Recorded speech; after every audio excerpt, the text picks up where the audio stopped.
What's up, Darius? Welcome to Dad Edge, man. Good to have you. Yeah, thanks for having me. Appreciate it. Yeah, I'm excited to have you, man. How about we start with some fun questions before we get to the serious, stoic, wealth building path to wealth. I love this. Right? This is such a cool book that you came out with. But how about we start with some fun questions? Yeah, let's do it. All right. So, favorite pastime, favorite thing you activity you loved growing up. Growing up, that's a good question. I think my favorite pastime was just hanging out with my buddies in the summer because I grew up in the Netherlands, and in the summer it's light outside until like 10:30, sometimes even up to 11 p.m. So I have some of my greatest memories of my childhood growing up with my buddies, just playing outside all evening, playing basketball or just you know doing young boy stuff. Just until like 10:30, 11 o'clock until the sun goes down. It gives like a whole new Yeah, meaning, for us as kids. Like I grew up yeah. in the Midwest, so like, the sun went down at like, 8 o'clock, 8:30. So like, Mm, they always said they're like, hey, if the street lights come on and you're not home yet, you're in trouble. But for you, like mm. it'd been like 10:30, 11 o'clock at night. Yeah, exactly. And yeah, I don't know. Like we didn't do much, but just hanging around, just telling jokes or whatever, entertaining ourselves before we had smartphones and all of that stuff. So those are some of the greatest times, and it always brings me kind of back, like summer now, and that summer feeling and smell is just different. Yeah. Yeah. Yeah. So like what is this seasonal? Like as far as like the sun going down as late as it does in the Netherlands, or is that year round? Yeah, yeah, it's Okay. definitely in the summer, especially starting from I think June until like early in August, and then it starts to change slowly until when it's winter out here, we lose the sun at like 4:30 Yeah, us in the too. afternoon. Yeah, And I it's hate nuts. those months, man. I Yeah, despise them. yeah, Like, I like the light. it's, it's rough. But the funny thing is, I actually growing up, I always said to myself, when I'm old, when I have enough money, I'll move to Spain or I'll move to California or whatever. And 2 years ago, I felt like I kind of was in the position with my full time writing career, doing well and being financially stable and having the confidence to make a move. So I packed up all my stuff and I went to the south of Spain to with the idea to live there. But after a few months, this was during the winter in the Netherlands, and it was nice weather in Spain. After a few months, I got used to the palm trees and the better temperatures, and then I was like, "Yeah, I miss my family, my friends, my kind of routines and everything." And I actually did meet my current partner there, so it's like 2.5 years ago. But they were still together, and we plan to settle down here in the Netherlands. But that was something that some good that happened from that move. But I also learned that weather, the weather is not the most important thing, which is something that I always thought was really important growing up. Well, what was it about your family or what you guys, have as a family that attracted you back to the Netherlands? Yeah, it's a classic thing of you don't appreciate what you have until you not until it's gone, but until you're kind of far from it.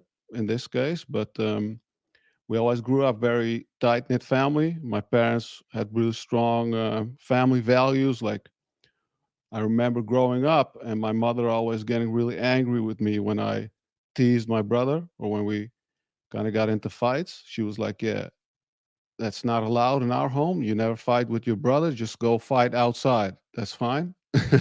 Just take But it just don't." outside. Yeah, exactly. Just don't do it with your brother. So that's one of the things that, like, yeah, really helped us to form this bond of we always have each other's back and we always stick together, and it kind of stuck with me throughout my adulthood as well. And when you're far away from that, you still have your family. I still would talk to them every day because we also have a family business. So I want to, want to be involved and see what's going on.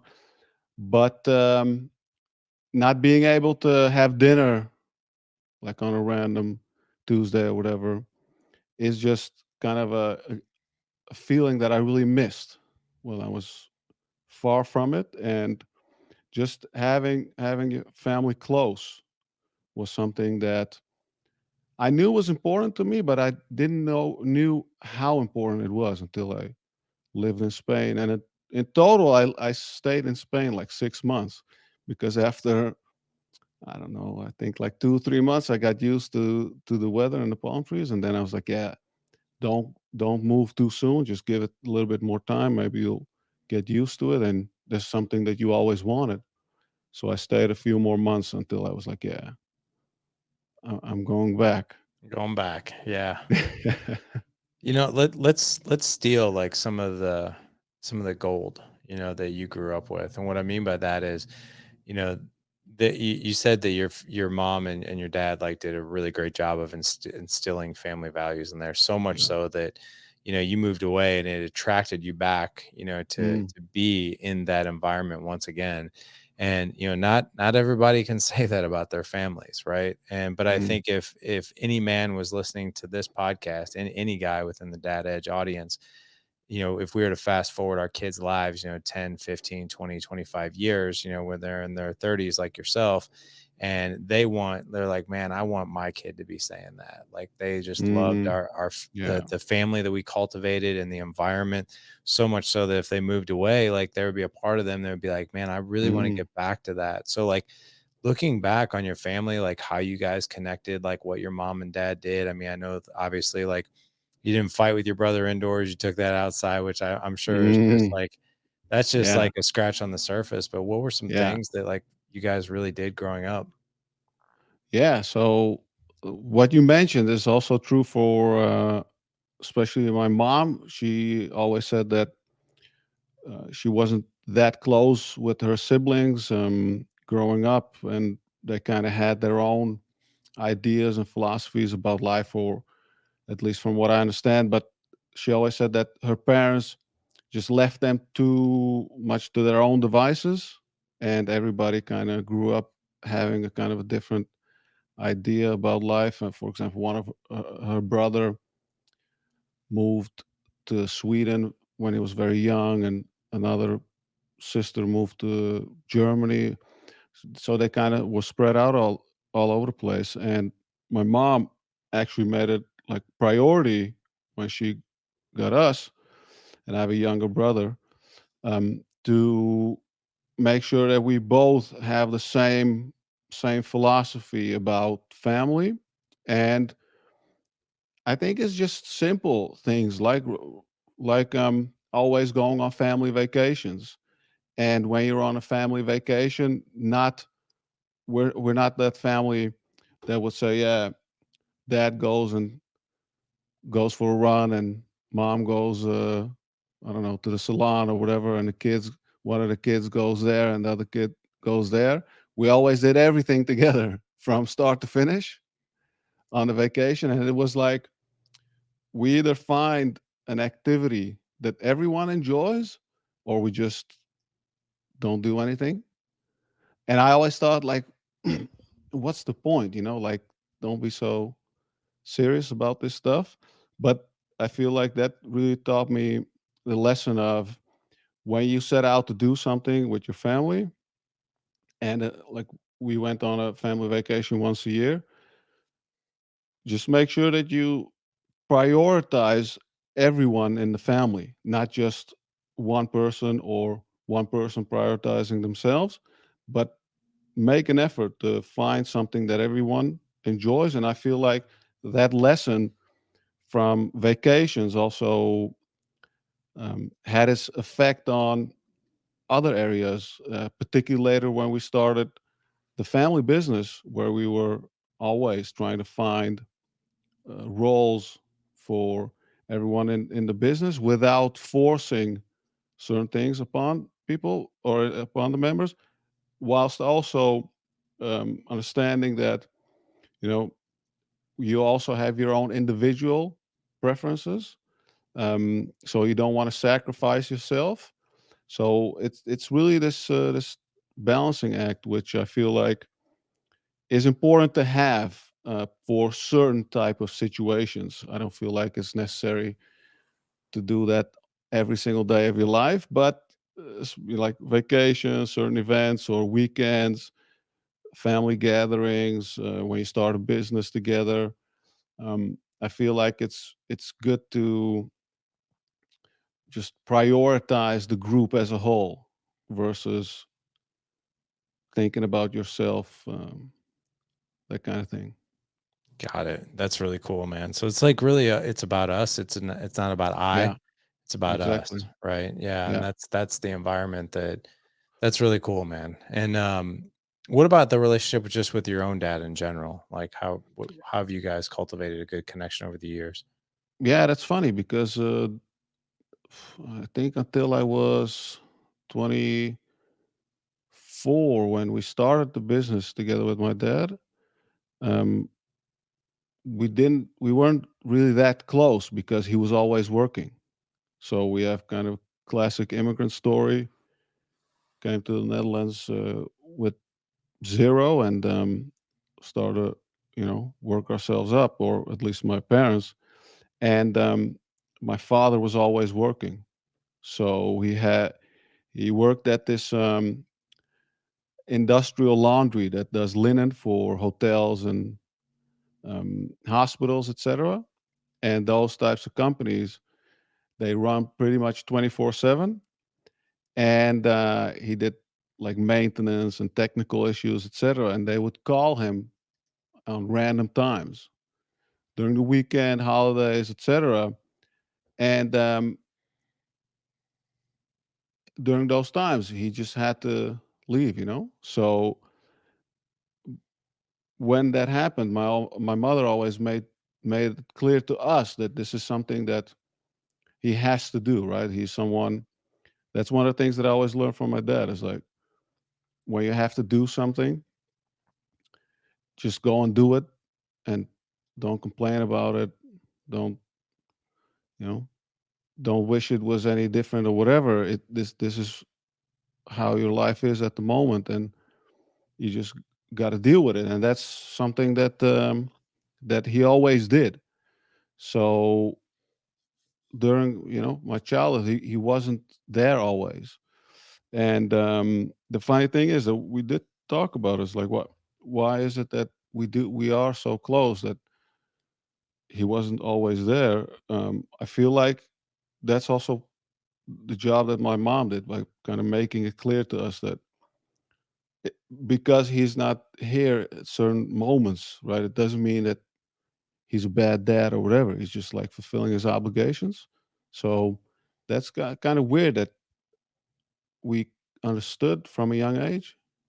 And that's the thing that you often hear about kids, right? Like, or what dads often say is that kids pick up on a lot more than you think and are more intelligent or more emotionally aware than we often assume. And I feel like that was kind of the case with me too and with my brother. That's really fascinating. You guys really grew up in, I would say, just the environment that I think a lot of us just really want to create. Now, granted, your dad was a hard worker, right? He did spend a lot Hmm. of time at work. Did Yeah. you get the impression though? Like I get the impression that even though your dad was a hard worker, like you maybe weren't that close, but maybe there's always that feeling of there was an environment of maybe love or protection or providing, or there was something Yeah. in you, because I really don't hear like you harboring like really resentment or anything like that towards No. your dad, even though he worked really hard. Yeah. Yeah. 100%. You're 100% right. I think that feeling of protection and providing, I feel like that's something that we definitely understood. And I think I would um, just explain that because, yeah, I think because the way that my mother communicated it to us, because he has never been a good communicator still to this day. So my mom does make it her priority to kind of communicate his uh, his feelings, maybe, or his intentions, to us, which is quite fascinating. But they did fight among themselves sometimes as well, but every time it was about money, you know, and it was always like, yeah, I want to have a Nintendo, or we need new clothes, whatever. Pick up the mail order catalog. Oh yeah, the interest is so much. Oh, like that kind of stuff, which in the moment was always rough or annoying as a kid, because you're like, yeah, why can't we just get anything we want? And then as you grow older, you realize, oh, okay, that's how life works. Like, you got to get a job, and you got to spend your entire day working for a few bucks, and you don't want to part ways with that money just by, paying a lot of interest and that kind of stuff. So that's the only thing that me and my brother kind of always did struggle with, or at least weren't always comfortable with the financial struggles. But I feel like that did more positive to me, or to us, than negative, because it always made me really responsible from a young age. And yeah, I wonder if I don't have kids yet, but I wonder if I get kids, well, I have financial stability. That's something that I'll probably have to recreate somehow, because we all heard the stories from the wealthy parents who can't resist saying no. So I feel like we were blessed to have that organically, to understand that nothing comes for free, and that you can't get anything you want.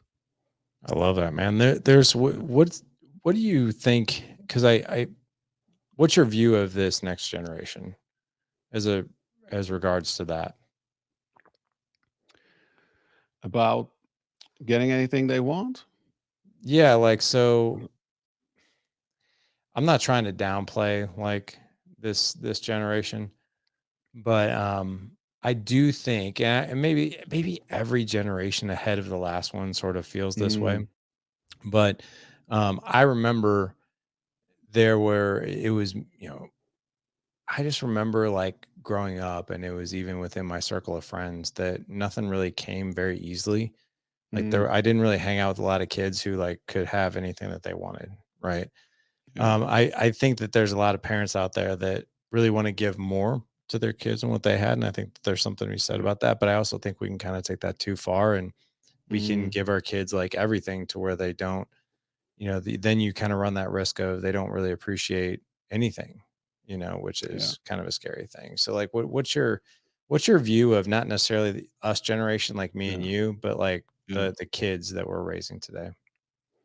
Yeah. I think that concept of giving your kids anything they want, and having that desire to do that, I think is normal, because my parents also had that desire. I could feel that.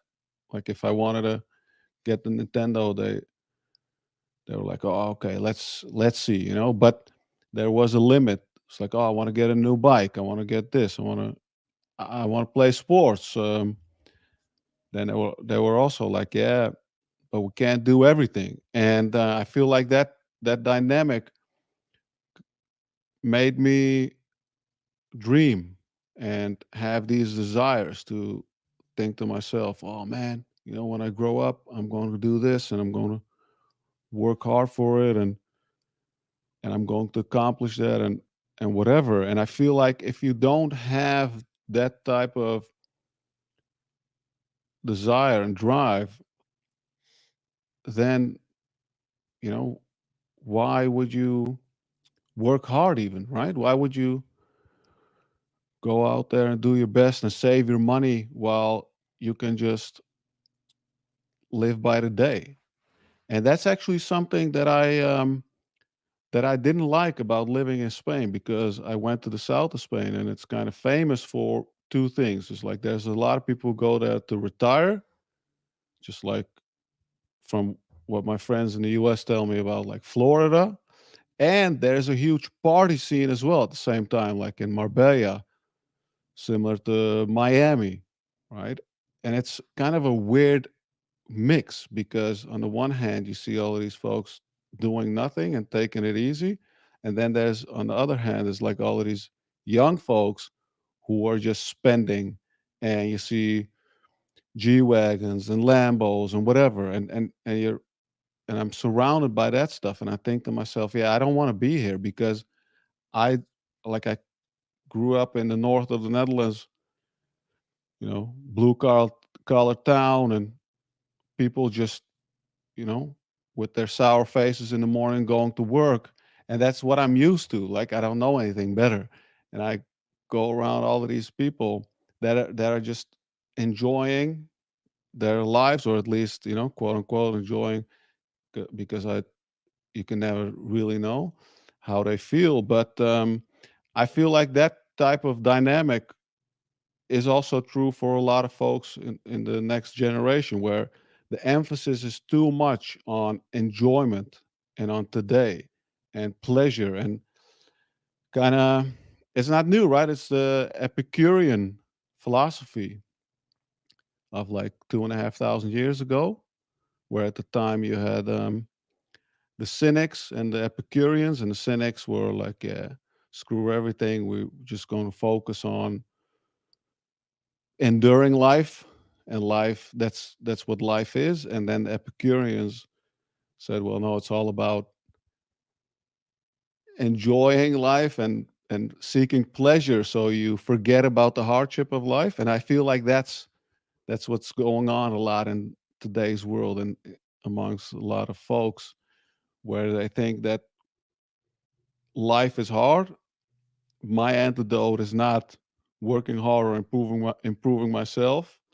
It's to numb the pain temporarily by chasing pleasure. And I get it, because it's the quickest way to get some relief. But Yeah, man. It's like the comfort seeking, yeah. is definitely a real thing. I see that as well. Um, so just to kind of segue a little bit into your book, right? Because the Stoic Path to Wealth, which I'm holding up right now, as you guys can see, this is just a fascinating book. Obviously, I'm a huge fan of Stoicism. I do follow Ryan Holiday. I do love reading books on how to build wealth, just because quite frankly, I just enjoy that mindset, and I just really enjoy learning about it. But like, you have just even the way you broke apart this book, which is super digestible. Like, the introduction is why Stoicism helps build wealth. So, talk to me about that. You've got three different chapters in here. So, your pursuit of enduring prosperity, build wealth by applying ancient wisdom, and how to build a stoic edge in three steps. But why is Stoicism helpful with building wealth? Yeah. So one of the things that I experienced from childhood when it came to money was that I had this scarcity mindset. Um, I had my first job when I was 17, because before that, like, all my friends actually had jobs from the age of 13.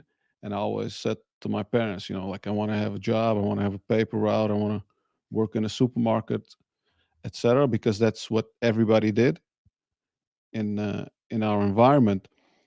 And they always said, yeah, just focus on school and finish high school, and then just go work and pursue your education, whatever you want to do. So I had my first job at a call center, and I worked pretty much like 5, 6 days a week during that summer. And all of the money that I made, I saved. I just had so much difficulty with spending that, because I was like, yeah, now I have my own money. I got to hold on to this. So later I realized I had this scarcity mindset that says, oh, every dollar you earn, that's it. If you lose it, it's gone. You can't make more, or at least, you'll make more every single month or whatever, but there's kind of a limit to it.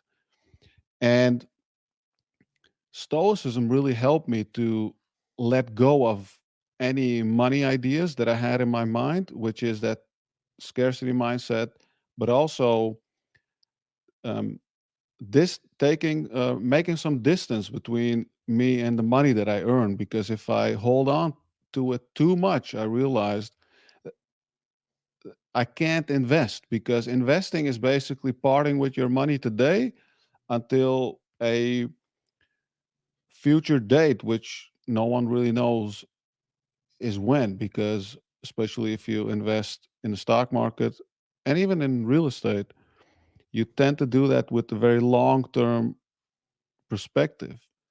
And it requires you to set some money aside today that you won't touch in the next 10, 20, maybe 30 years. And I tried investing throughout my life. And I even bought my first stocks in 2007 because I was like obsessed with the stock market. I was like, yeah, this is this is how I'm going to get rich. And then I lost like 60% of my money within a year when the financial crash happened. But at that moment, I was like, yeah, this is too difficult. I can't figure it out. And then I stopped investing until 2015 when I discovered Stoicism. And all the while, I just wanted to get back in, but I couldn't. I just kept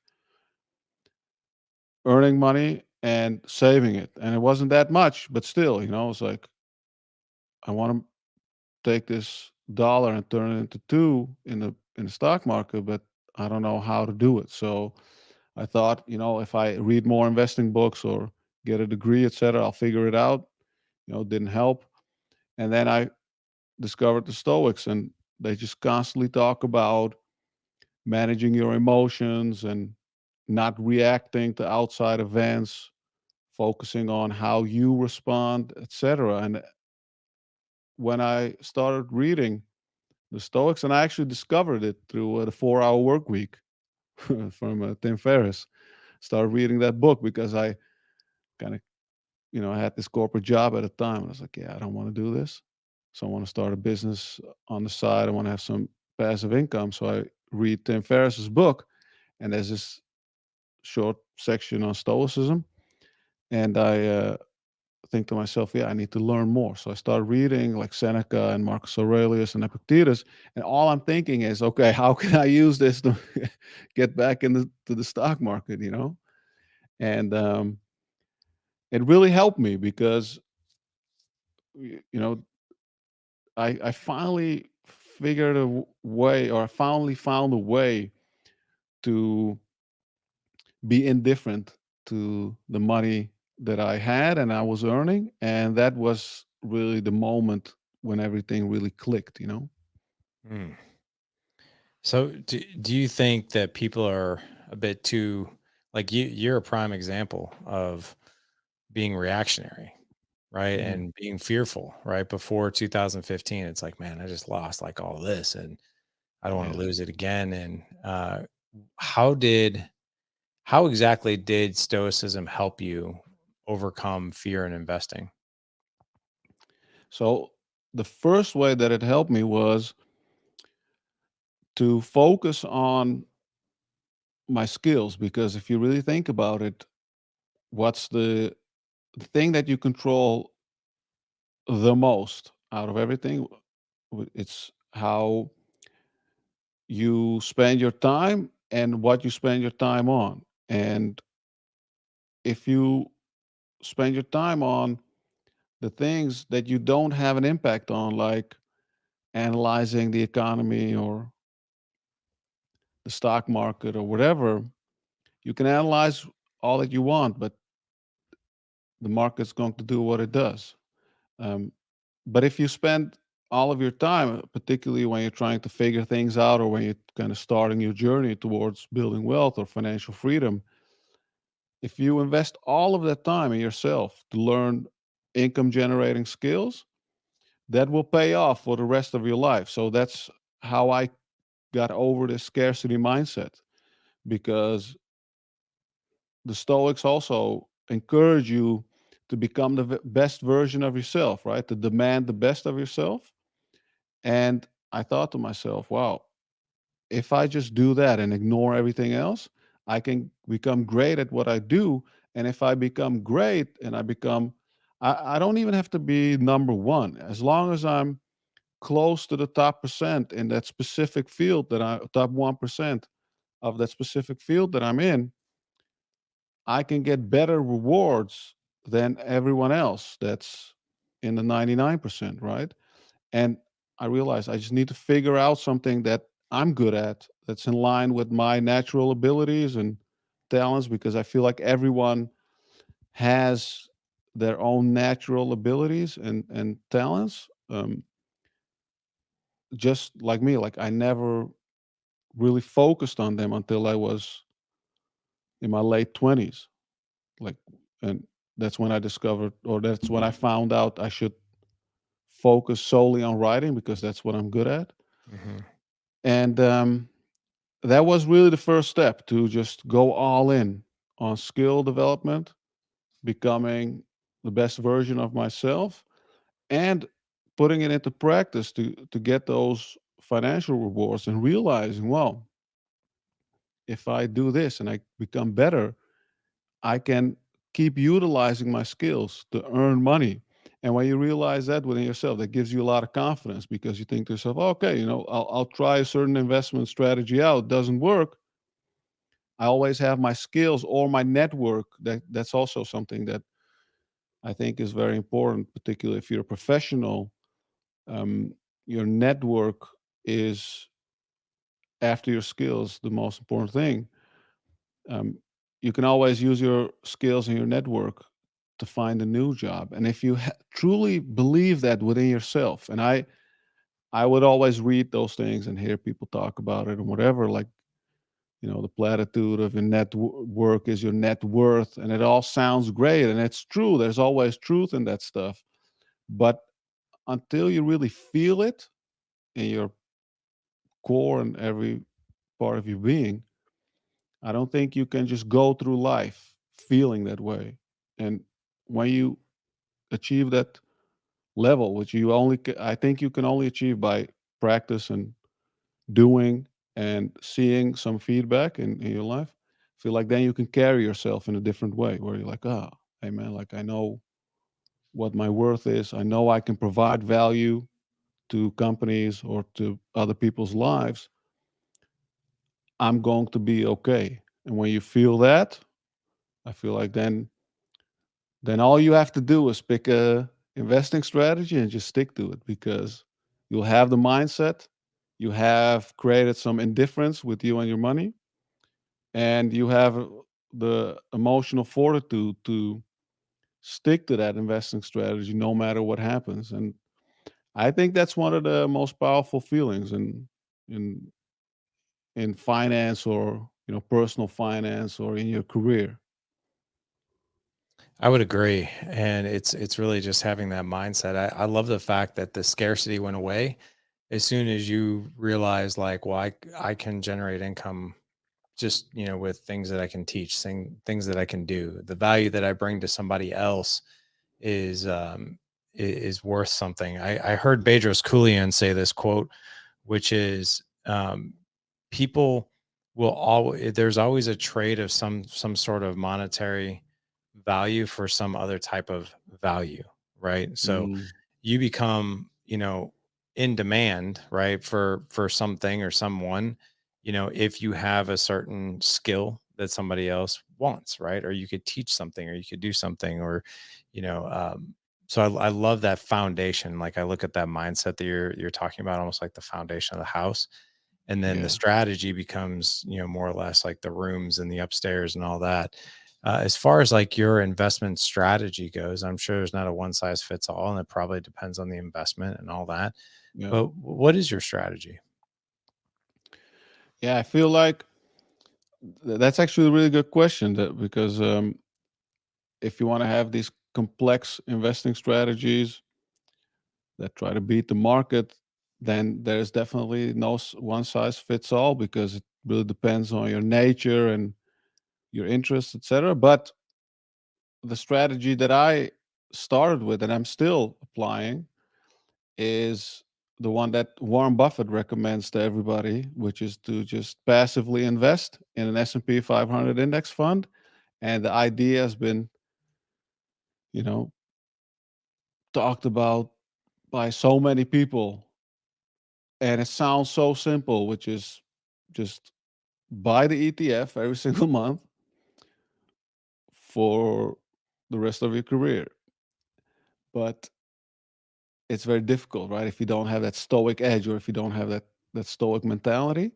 Um, but that's actually the strategy that I still apply, and I feel really comfortable with it because by investing my money in the S&P 500 index fund, or in the index, I know that my money is going to the greatest economy in the world and the greatest companies in the world that I use no matter where I live on a daily basis. I own Apple products, I buy from Amazon. I don't own a Tesla, but my mom does. We stream stuff on Disney, Netflix, etc. So these are companies that have global reach, and I understand the mechanism behind this investment, which is as long as the economy keeps growing, the stock market or the S&P 500 will keep going up, and that's all I need to know to feel comfortable with it. But as soon as people tell me to look at cryptocurrency or futures or options, gold, you name it, there are honestly there are thousands of ways that you can invest, but that is one of the most important things that Stoicism really taught me, which is so what, right? Just ignore all of the noise.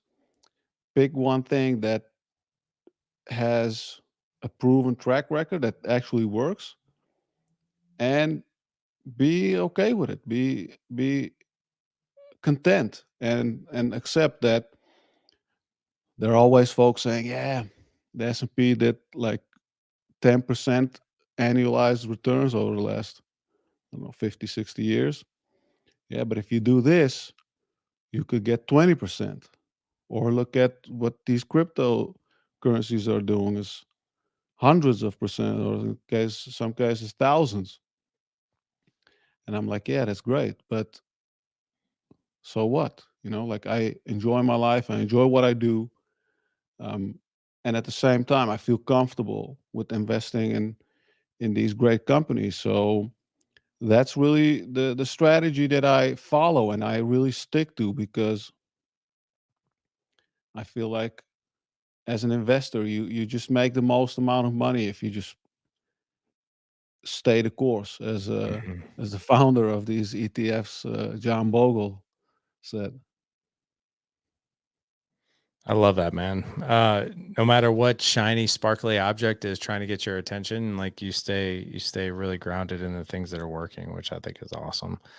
Um, Talk to me about you kind of touched upon this with I think the network, but investing in yourself, right? Which is Mm. these are the valuable skills I think you were talking about before, hidden principles of the market, but consistency pays off. And I'm curious when you talk about investing in yourself, are you talking about self growth, personal development, those types of things as well?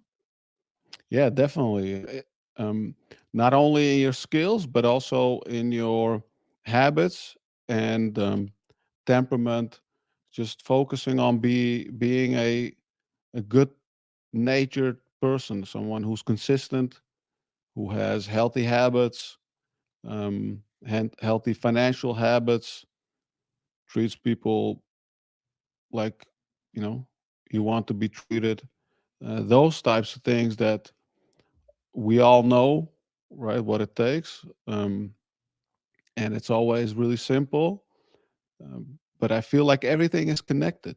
I feel like it's almost impossible, especially if I look at my own life. Would I be able to invest in the stock market consistently without having my career in order and my finances and my habits, my mindset, I would say no. I don't think I would invest because I feel like investing should come after you fulfilled all of those obligations, or I wouldn't even say call them obligations, but those basic goals I feel like I had growing up of building my own own life. And so yeah, when I talk about investing in yourself, that's really a complete package of not only having your career in order, but also your habits in order, and just being someone that you are proud of and you're comfortable being. So I feel like that's why I also start the book with this topic of investing in yourself, and it's also something that Warren Buffett also said, like the best investment you can make is the one in yourself. And again, it's something easy to say. Sounds nice. We all know it's true. What does it really mean? What does it take? I feel like it takes so long. It well, it can take a long time, but as long as you're on the path, I feel, as long as you are doing the right thing and you can see some improvement, you can just extrapolate and say, okay, if I just keep working out consistently every week, I maintain my healthy eating habits, I maintain my savings, I maintain the time that I make for my partner, for my family every single week, then you can kind of extrapolate that and see where it's going. And that's also a powerful feeling to I know. love that, man. Yeah. I think that that's something that we miss, right? We're always so concerned about the numbers. We're not so concerned about the mindset. Mm, Personal development is something that's obviously huge in in our in our world. You know, it yeah. all starts with us. Like it's the foundation of the house. Yeah, Um, what you said, yeah, before we move on, like that about the numbers, I like that. That's such a good point. But like we get too focused on the numbers, but that we forget the most important thing, which is that we just feel good about ourselves. Like I also was really focused on earning a certain amount when I started my career, or I would think to myself, oh yeah, if I have $1 million, or if I have 2 million bucks or whatever, I can retire early, or I can do this and that. And I don't think, yeah, think that if you're just too focused on the numbers, you risk doing the wrong things, kind of neglecting your health, neglecting your family, and then later on, we all know it's not worth it. it's not. We always say that never come home with a wallet full of money and a house full of strangers because Mm, that's gonna be a detriment, right? yeah. What about, so you have another section here and it's all about accepting loss, right? Get comfortable with Mm, short-term losses, avoid losing your money, and greed is not good. mm, So talk to us about either one of those. I mean, I'm obviously very keen on greed not being good, but yeah. because that's an attention grabber right there. Yeah. Yeah. That line comes from the opposite of what uh, what Gordon Gecko said in that That's movie right. Wall Street, Yeah. right? Yeah, that's what I was thinking when I read that. I was like, "Oh, Gordon Gecko he seems to believe the opposite." Yeah, exactly. And yeah, I think if you adopt the mentality that greed is not good, you always make sure that you remain in balance, because I feel like it's very easy to prioritize money, especially if you get into this groove in your career where things start to click and you start to do well and you start to earn more. And during those times, I feel like it's very tempting to prioritize money more than those things that we were talking about, like family and health, etc. But if you condition yourself from the start that greed is not good and that you are someone who prioritizes contentment over ego or over having more money than the next guy, or more money than you had in the past, then I feel like you just set yourself up for more happiness, because okay, it's always great to have more. I would, would I say no if someone would hand me a new car?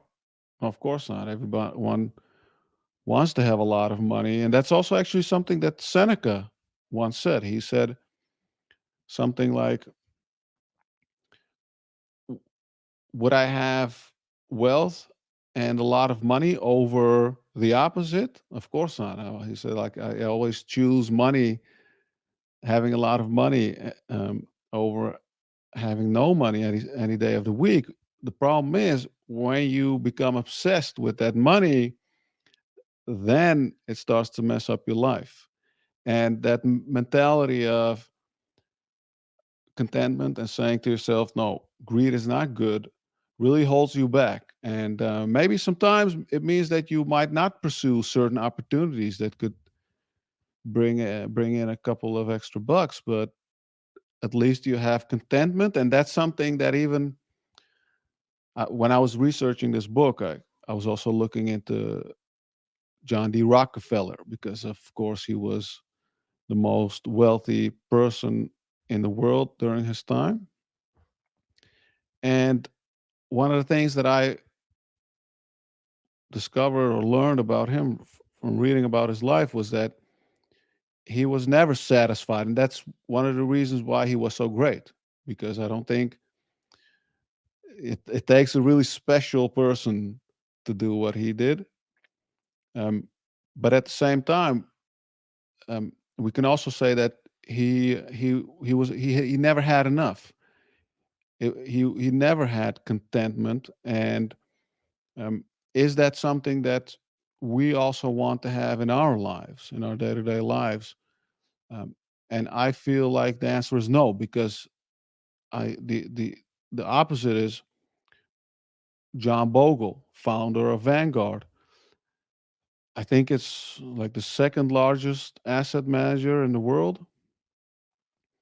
And Bogle passed away a few years ago. And I think, if I'm not mistaken, he had something like 80 mil, his net worth was like 80 million or something like that. At least it was a lot of money. But if you compare it to the trillions of dollars of wealth that they manage, it was minuscule compared to the wealth that they created in the world. And also, if you think about John Bogle, he basically founded the ETF, the low cost way of investing. And you could argue that he could have exploited that, or at least could have made more money. But from the beginning, he always made it a priority to help the common investor and to help the common man to invest in the stock market uh, at a low cost. And he made a lot of people upset in the finance industry, etc. And that's why I love the guy, because he always thought about the common good, but at the same time, he also had a really comfortable life and he had a lot of wealth by all standards. But he just never overdid it. And I feel like that's a perfect example. That's someone that I really look up to, and think to myself, that's the ideal, to make a lot of wealth for yourself and your family, and and you know something that can last your lifetime and beyond, but at the same time also doing good. And I really think that's something that's possible. And just to kind of put a bow on this, right? So the last part in your entire book is Stoic investing techniques, and there's a section in here that's actually titled "Retire Like a Stoic." Is that in line with what you were just talking about? Yeah, 100%. If I feel like life has this natural order. When you grow up, you learn, you take, and then you start your career. You still take in the early years, but then at some point you start to give a little bit more, and then hopefully more and more and more as you have your family, etc. And you go through life, you accumulate wealth, and then as you are at the last stage of your life, it's okay to take a step back from all the busyness of life and all the accomplishment and desires, etc. If you have a big house, kids are out the house, why not sell it and downscale, or um, just still be content um, with living a simple life. And I feel like when you live your life like a Stoic, it's much easier to retire like a Stoic as well, and still stay in the market, because that's a lot. One thing that I often heard from friends and from readers who who are very financially responsible, and they're investing in their 20s or 30s, 40s, etc. And they're always worried about their retirement. They're saying, "Yeah, what will happen? Will I still get my retirement check or my pension, etc." Um, and I always say, like, if you're already financially responsible, you own a house. By the time you probably have paid off your mortgage, you probably don't have a lot of expenses, especially if you never really upgraded your lifestyle. Probably don't have young kids anymore, so there's not a lot to worry about, especially if you just consistently invest throughout your career, and then you can just let it go now, and don't be so obsessed with the future, because you can stay in the stock market as long as you want. You can just sell a little bit as you retire every month, just like you buy yourself into the market. You can kind of sell yourself out of the market and leave the wealth for your kids, or spend it, whatever. It's completely up to you, because you can do anything and be completely okay with all of the options. And I feel like that's a good future to look forward to. I agree, and not to obsess over the numbers so much. I really like your lesson Yeah. around that as well, because I read the book Die with Zero, which Mm, was written by Bill Perkins, which he's a wealth advisor, and I mean his title is extreme on the book. It's meant to obviously get your attention, yeah. but it's really like not being necessarily obsessed with like having like this like this pot of gold at the end of the rainbow of your Yeah. retirement life. It's like literally trying to strike the balance between not being so upset, because your expenses will go down at retirement, but Mm, don't sacrifice some of the best years of your health and your enjoyment and your family and all that, just saving for a future that quite frankly may or may not need as much money as you think it might. That's not yeah. telling people to undersave by any means, but also striking a balance between like, hey, we're going to go have this experience, not at the expense of putting us in financial dismay or jeopardy, but Yeah. we're going to go have a good balanced life and enjoy things, as we go, not just Yeah. at the end of our life. Right. Yeah, definitely. That's something that you can. Glad you brought that up, because if you live like a Stoic, it doesn't mean that you always have to live this very stringent life. You can still splurge in certain areas, just not all areas. That's kind of the balance thing, right? For example, if you're a car guy, why not have a new car when you can afford it? Um, Maybe just save on some other areas that are easy to save on, like maybe eating out multiple times a week, or anything else that kind of makes sense. So I feel like that's a really good message to share with yourself, your family, your spouse, that we don't have to be too stringent. And I know there's a whole like retire early community as well, and like the personal finance space, etc. But I feel like they take it a little bit too hard on themselves, I agree. because it's yeah. Well, we all know life is short. Before we know it, the years go by. So it doesn't mean that you can only enjoy by spending. But what is life, right? It's it's just a collection of our memories when we look back, and we have to be honest, right? Like it takes money to make those memories. So like that's the thing that I also took away from this entire experience of studying Stoicism and applying it and turning into an investing strategy is that don't deprive yourself too much of those experiences because that's all you have.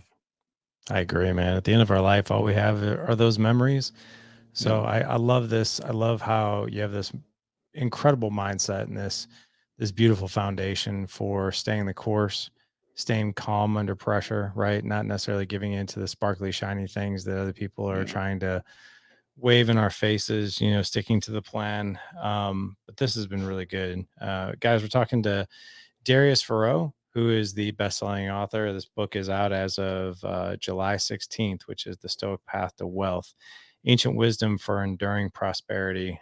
Tremendous accolades and endorsements on this book. I literally just got my copy 2 days ago, so I haven't had a chance to like really dive into this, but this is like we're going on vacation this next week, and we've got like a 4 hour plane ride, and you can guarantee that by the time I'm back from vacation, this will be read, and I'll be super excited. So thanks for putting this out into the world, man. This is really, really valuable. But this is not your only book. And this is, I want to make sure that you share any other books that you'd like to share with the audience, because I think you've written 8 now to date, correct? yeah. That's right. Yeah, thanks, man. I Yeah, really appreciate it. you Thanks for bet. the kind words. And yeah, I've written 7 other books. Yeah, from different topics, from productivity to pragmatism, the philosophy of William James, one of my favorite thinkers of all time. And yeah, financial freedom as well, and Stoicism. So yeah, this is my 8th book, and yeah, I really appreciate it to be here with you. So thanks for having me on. Very good, man. That is so cool. And then where can guys find you and find best place to find the book? Yeah, the best place to find out about me is on my website, dariusforoux.com, or stoicpathtowealth.com to learn more about the latest book. Awesome. Well, guys, not to worry. We will have all the links in the show notes for you. I will have a list of ways you can get in touch with Darius as far as his social media handles, all that good stuff. Just head on over to the dadedge.com/Friday 165 for this show. Again, the dadedge.com/Friday 165 for this show. Darius, this was awesome, man. Thank you so much for sharing this wealth of knowledge. Can't wait to dive in and read this book myself this coming week. Really appreciate you, and I'd love to have you back on to talk about some of your other topics and your other books. Obviously, they're right in line with what me and our audience want to hear about. So, thank you again for coming on today. Yeah, thanks. Really had a blast, and thanks again for having me on the show. Really appreciate it, and Same here, really brother. pleasure to connect. Same here, brother. Talk soon. Cheers.